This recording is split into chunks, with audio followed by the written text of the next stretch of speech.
Hey, what's up guys? Bradu. This video is going to be a little different. I actually have a specific topic I want to talk about. And this was a tough experience.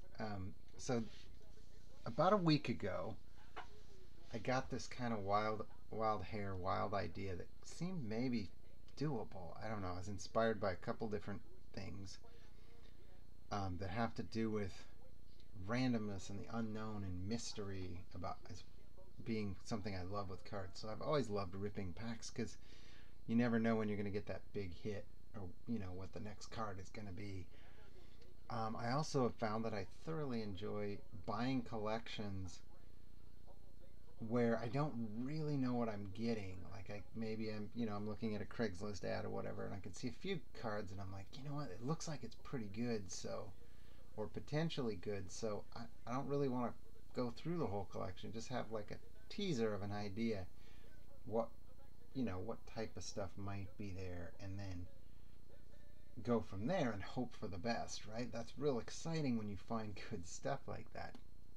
And then I was watching a YouTube video. I wish I could tell you who the user was, um, because I should have paid attention to that, but I've just been, checking out this video, then that one, then hopping around. Anyway, one guy was a hockey collector and got a hockey mystery box, and I don't remember where he said he even got it from. Probably a viewer of his channel or something. And he was going through it, and it was just like, a really fun box. I don't remember like any specific giant hits, but he was having an exciting time. I think he paid $50, and it just had, it was loaded with good cards. And I don't mean monster hits. I just mean, like all the big names and a few low numbered cards, and there was a lot of fun stuff, and he had a good time opening it. So I thought, okay, so I love this mystery thing about cards. What if I do that in reverse order and say, hey, like, oh, the other thing, actually, one more step I want to talk about. I've been, the last couple times I've gone to a local show, there's a guy who puts together a mystery box. So that was the other big thing. I bought mystery boxes, and I started to realize how much I enjoyed that and looked forward to finding his mystery boxes and see what's in there. So I'll show you that. This is a list of what was in the first mystery box that I got. So anyway, I was like, okay, so I'm going to post this in a couple groups, and I'm going to try and find somebody who wants to put together a mystery box, and I'm going to say kind of what I want in it. Not like, oh, I need this and this and this, but just this is the type of stuff I collect and I'm looking for. So, surprise me. Let's see what kind of cool stuff you got. And I was like, how do I make this? And somebody immediately was like, this is one of the weirdest posts I've ever seen. I don't, he said, I applaud your honesty and I hope for the best for you, but it just seems like it would be too easy for somebody to just send you nothing, like to really rip you off. And I was like, well, I get it. And I had like 5 or 6 people from a couple different forums, or I mean Facebook groups, say, yeah, I can put together a lot for you. I should read the post I put up so it actually kind of makes sense what I'm talking about. But basically, I said I collect vintage hockey. I collect rookies from all 4 sports, 80s and before. I was just kind of starting to get into basketball and basketball set building, so I said I'm looking for any basketball up through about 88. So that means, the older 70s, 80s basketball. I was kind of thinking about putting together some of those sets, and in fact, I'm just a few cards shy on a 78 set, which is cool. And something else. Anyway, I was like, oh, and the other thing that's kind of important to what I'm about to say is I love to play around with my cards and make teams, right? And go shuffle up a whole bunch of cards and say, well, this is my team. I got, Jerry Meehan at center. Oh, look, we got Randy Holt, tough guy on defense. He can even play right wing. You know what I mean? I stack up my cards, and I like to play around with them. So I was like, for 70s hockey stuff, and prior. I actually got a stack of really vintage stuff recently. I don't even care about condition. It's not that I don't care about condition, but those poor condition cards, I love them. They have a lot of character. I just talked about that in my last video about starting to collect vintage stuff, and I can play around with those kind of guilt free and make my teams and whatnot, and because they're already in pretty rough shape and they're kind of like they've been played with before. And so I was like, part of what I'm looking for is actually, you know, commons, rookies, stars, any base cards in poor shape is okay with me. It's not that I want to pay full value or full price for poor shaped cards as if they were in great shape, but just like, hey, a stack of crappy condition cards I can still have a ton of fun with. So I put that out there. I had 5 or 6 people come and say like, "Oh, I can put together a lot for you," but nobody was really selling me on it, if that makes sense. And I also wanted to do my homework because of what that guy said. Anybody can just go, "Oh, I'll do it. Like, I'll take your money." I said I have a spending limit of $50 shipped, so I'm gonna pay somebody $50, and here's kind of what I want. Don't tell me exactly what you're getting, but I want some good cards. I want some stars mixed in, and I want to have fun opening this and going through it. So one particular guy, I did find some feedback. He said, "Oh, I can put together a good lot. I've got a lot of cards from those years that you're looking for." And so I searched his stuff on the forums, and he clearly had a pretty good reputation. Has done some good deals. People said good things about him. His prices seemed pretty fair on what I saw. So I was like, you know what? I'm gonna try this guy. And he said, I wanted to keep that mystery there. He said, anyway, I'm going to show you. I got my package today. I'm going to show you, and then we'll talk about it. So this is what he sent me. And he told me beforehand it was going to be 100 cards, 40 basketball, and 60 hockey from the 70s, basically. And with most of the hockey being OPG. And at that point I said, okay, that's great, but is it mix of stars and commons and stuff? And he said, yeah, for sure. He's like, you'll totally be happy. So here's what I got. Larry Steele. These are cool, cards from the 70s. A lot of guys I've not heard of. A lot of poor condition cards, which I'm okay with. But it's guys I've not heard of, right? And I had my little Beckett out, and I was looking up stuff as I went. Bob Dandridge, good. He's a great player. Obviously, it's miscut. I do have this card, but he's not like a superstar. He's more like minor star. Like that card is not listed in Beckett individually, like Oh, let's see. This is a fantastic afro on Darnell Hillman. Marcus Johnson, a little minor star there. These guys are both rookies, but Eddie Johnson, not stars by any stretch. So I was starting to worry as I'm getting through these because I'm like, I'm not seeing the big names, right? I'm not seeing stars. I'm seeing poor condition commons. They are 73. I think they were all 72, between 72 and 79 or something. So that's cool. But here we go. I'm almost done with basketball, and there's not really a guy I've even heard of.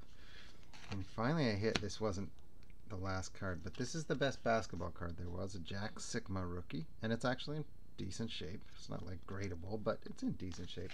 This card I would have actually been, it was on my want list, but ironically I got one yesterday digging through the quarter bin at the local card store. I thought, hey, it's lists in Beckett at $2. I found one in a quarter bin. Cool, I'm happy. But so in the 40 basketball cards, that's the best card I got. A card I paid $0.25 for yesterday. On to the hockey. Now I know my hockey guy is a little better from back then. Craig Ramsey, great defensive player, but horrible condition, not a star. maybe a minor star. Ross Lonsbury, same thing, maybe a minor star. Boldarev, good. Bromley, this is actually a rookie, but he's a backup, career backup goaltender. You know, poor shape. This actually is a cool card. I was excited to get this. Tom Lysiak. It's in bad condition. He's a great player. And then I was like, oh, it's his rookie card. I don't think I have this card. Maybe I do. But a Tom Lysiak rookie card seems like it should be pretty good. But even that is not listed in Beckett. So that means what? If it's in good shape, it's an unlisted, probably an unlisted star rookie or something at 75 cents. Full price.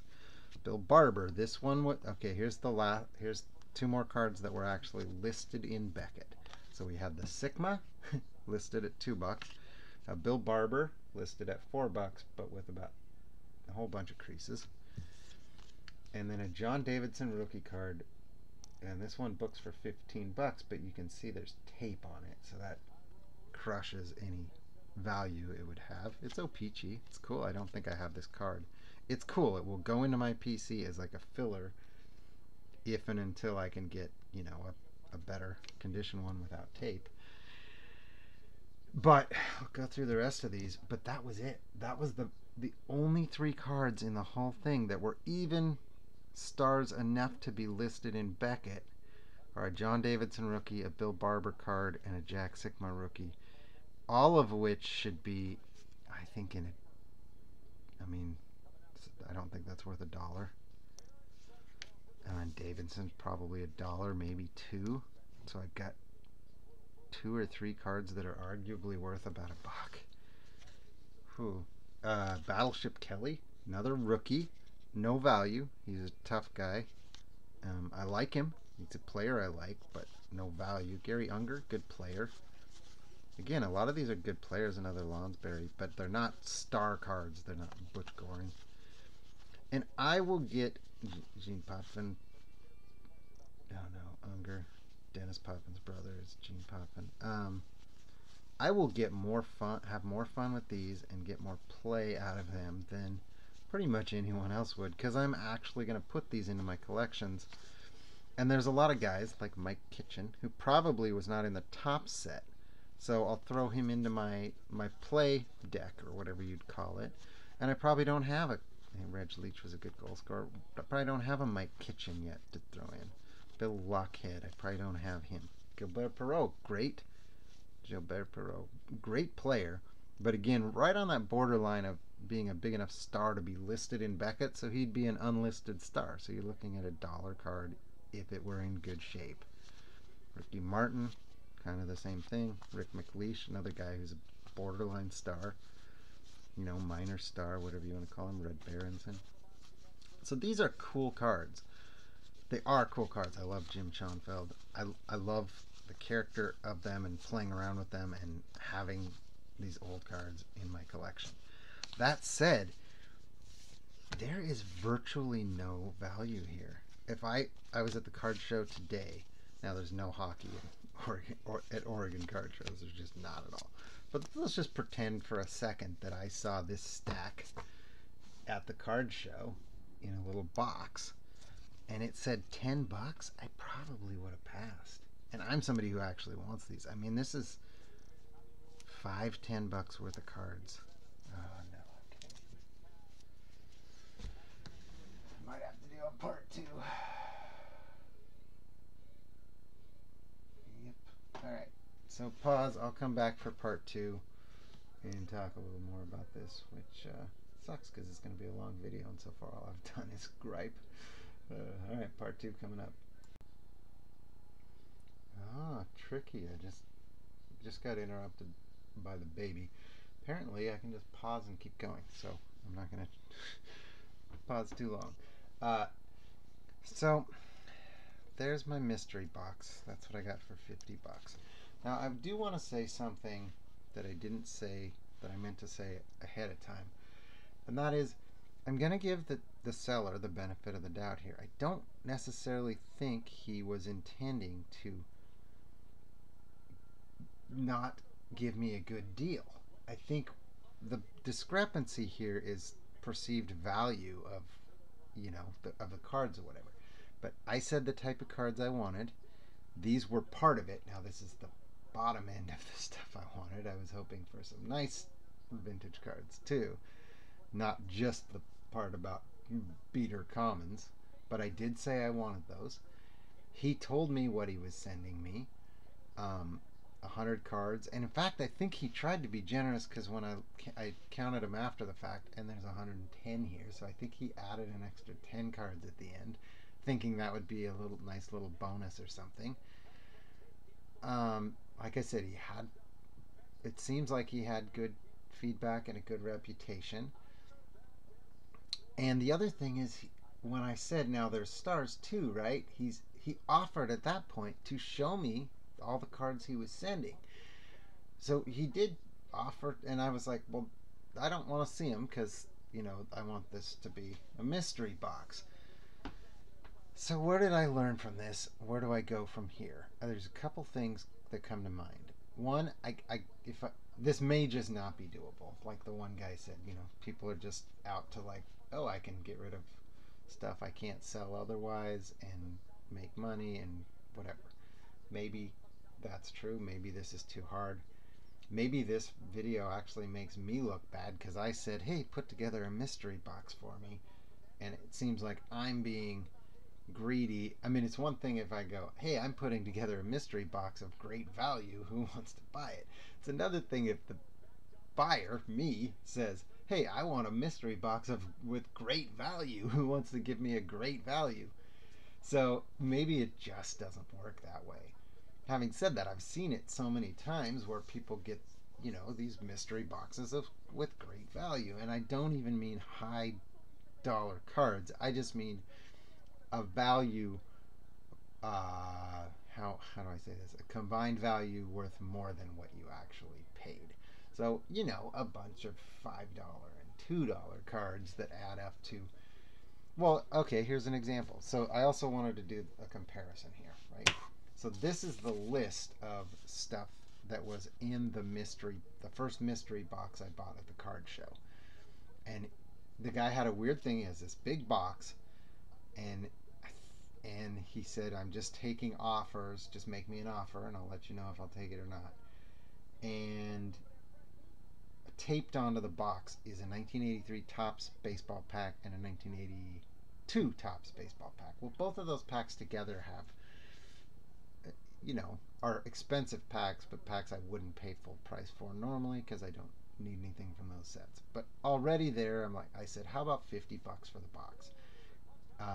And he said, sure, without even a hesitation. So I went, opened it, had fun. He had a little list inside of recent eBay sales list that added up to $185. So there was the 83 Topps and 82 Topps baseball pack. There were two 83 Fleer baseball cello packs. There were a few junk wax boxes, a 90 score hockey box, and two 90 Pro Set football boxes. One of them was supposed to be golf, but they were both football. A dozen 89 Rax packs, some oddball team sets stuff. Anyway, it was fun. The second mystery box I got from him had, I think I have them right here. Oh, yeah, some of these Deckle Edge vintage baseball cards. So it was a blast, and it was a good deal. Am I going to turn around and sell the stuff I got from him for more money than I paid? No, but I don't feel bad about spending $50 to get that much value out of it with a couple wax boxes, yada yada. Comparison, this is a great value mystery box. This feels like if I was needing to set build and somebody says, I'll help you fill your sets for 50 cents a card. Here's a list of what I got. And I said, I need this, this, this, this, this, this. And I actually hand-picked each of these cards at like full value. That's not at all what I was going for. So I feel kind of like a dick complaining about this. And like I said, I'm trying to give the guy the benefit of the doubt, but there's 3 cards even listed in Beckett, and all the rest of them are commons in beat-up shape. It's I would call it a relatively small stack of vintage commons in beat-up shape for $50. I think that's just not at all what I had in mind. So should I do it again? Should I try again? Maybe. How do I make sure I get a good value without offending somebody, without asking too much or whatever? One idea I have is to ask for um, a sneak peek picture.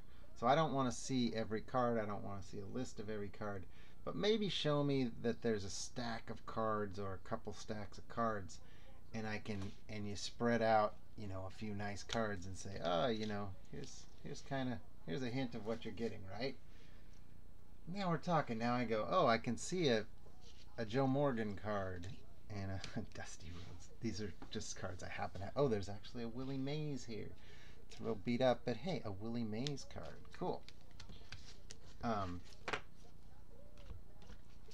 I don't know. I'm just using that as an example. If I had a sneak peek, then I'd go, well, maybe this is going to be a good value and more fun to open. Maybe I just should drop the idea altogether. I don't know.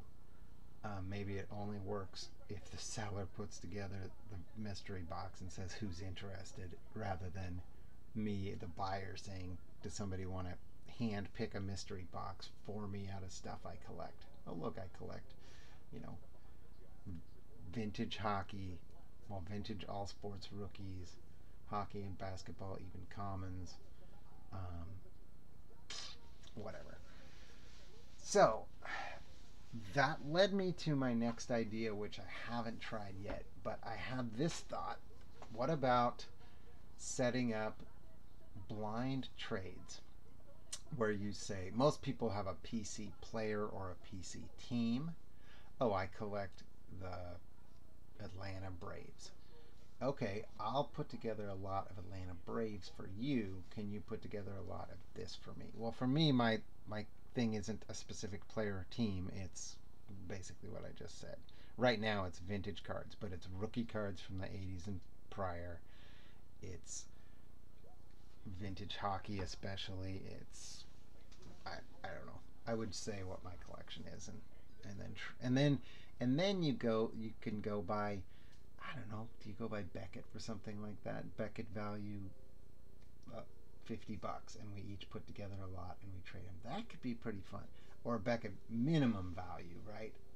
That way you can be generous and surprise someone, and they're still getting stuff they like, and it's all going to work out relatively fair. I thought that might be a fun way to do it. And maybe all this is just not going to work. I don't know. But I liked the idea. I wanted it to work. And I was just so disappointed when I saw those cards today. And there's just nothing of value. They're cool cards, but not worth, in my mind, not worth $50. But I'm also cheap, and I'm a bargain hunter. And maybe I'm spoiled by digging through quarter bins and I found a Dennis Johnson rookie. I didn't even know it was a Dennis Johnson rookie till I got home, but in that same lot with the Jack Sikma rookie was a Dennis Johnson rookie. I was flipping the cards over, and it had, see, like this, it had like, I think Dennis Johnson's had 2 lines of stats. So I was like, 2 lines of stats, his rookie was probably the year before. I was wrong. So I'm used to getting good deals for the most part. I don't remember the last time I bought cards and was disappointed in what I got for what I paid, because I'm just usually really careful to only buy stuff where I feel like I'm getting a great deal. So maybe I'm just spoiled in that sense, and this just won't work. But I'd still like to try again. I'd like to get some feedback on this video. It's too bad because I usually don't care too much that I don't have many viewers, but in a case like this, I'm actually like, does anybody have any ideas? What do you think of this? Is it just dumb? I feel like there's a lot of people out there who would be going, you know what, I've got a lot of cards that I just don't need, that if somebody else would appreciate a mystery box, I could put together something of way more value. I'd rather have $50 than $250 worth of, book value worth of cards that are in my whatever dollar bin or something like that. um, that I'm hand picking duplicates, stuff I have duplicates of. Or, I don't know. Now I'm just rambling about it. So I'd love to give it at least one more shot. Um, but we'll see. I guess I'll have another video. And like I said, I really hope, I kind of hope that the guy who sent me this doesn't see it, because I'm not going to name him. I'm not intending to crap on the seller here. It just didn't. We don't see eye to eye on what $50 of cards looks like, or what a great value is. He sent me cards that I asked for, and he offered to show me them first. I just am disappointed that it's basically commons and not many stars. So, oh well, live and learn. Hopefully I learn from it. Maybe I'll have to make the same mistake at least one more time. Alright, thanks guys for watching. I'm Brad Hugh, watching a boxing match that I heard was pretty good, and it looks like it's pretty good, so maybe I'll turn my attention to that while I sort some cards here. Catch you next time.